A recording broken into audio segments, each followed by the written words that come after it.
Hello everyone, সবার কি অবস্থা, কেমন আছেন? একটা মজার ঘটনা, সেটা হচ্ছে আমি সকাল থেকেই একটা গান গাইতেছিলাম আজকে। মানে সকালে ঘুম থেকে ওঠার পরে একটা গান আমার কানের মধ্যে লাগছে। এবার আমি সারাদিন ওই গানটাই গাইতেছিলাম। তো আমার একটু ঠান্ডা লাগছে, একটু না অনেক বেশি ঠান্ডা লাগছে।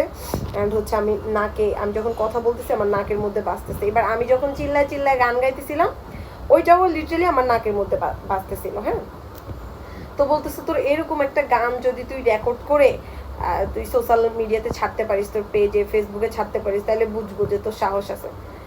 আমি বললাম এটা কোনো ব্যাপার, এটা কোনো ব্যাপার, আমি এক্ষুনি ছাইড়া দেখাইতেছি। ওকে, তাহলে গানটা স্টার্ট করে দিলাম। হ্যাঁ, হঠাৎ করে কি যে হলো, ভাঙলো আকাশ মন, একলা আকাশ চাঁদের কথাই ভাবে সারাক্ষণ। বুঝলো না সে কি যে তার ভুল, কি তার অপরাধ, কেন তাকে এমন করে ব্যথা দিল চাঁদ। তাই একটা আকাশ ঢেকে গেল ব্যথার কালো মেঘে, এক সন্ধ্যা তারা আকাশটাকে একা থাকে জেগে। একটু ভুলে গেলে আর কিরকম হয় বুঝছেন? সেই সন্ধ্যা তারা বলে আজ তুমিও আমার দলে, চলো একলা বাঁচো তাকে ভুলে যাও। ওই আকাশ চাঁদের প্রেমে যেন থমকে আছে, বাবা বাবার ভুলে গেছি।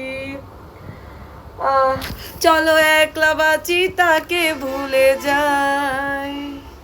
টেন টেন টেন, বড় আশা করে এসেছি গো কাছে ডেকে নাও। এই লাইনটার মধ্যে অনেক মায়া আছে না? ইস, বড় আশা করে এসেছি গো কাছে ডেকে নাও। এবারে কাছে ডাকবো কেন? এবারে কি একটাই হয়? কাছে ডাকানোর লেগে একটা মানুষ লাগে, 10টা তার কাছে ডাকতে পারে না। কাছে ডাকবো কেমনে আমারে?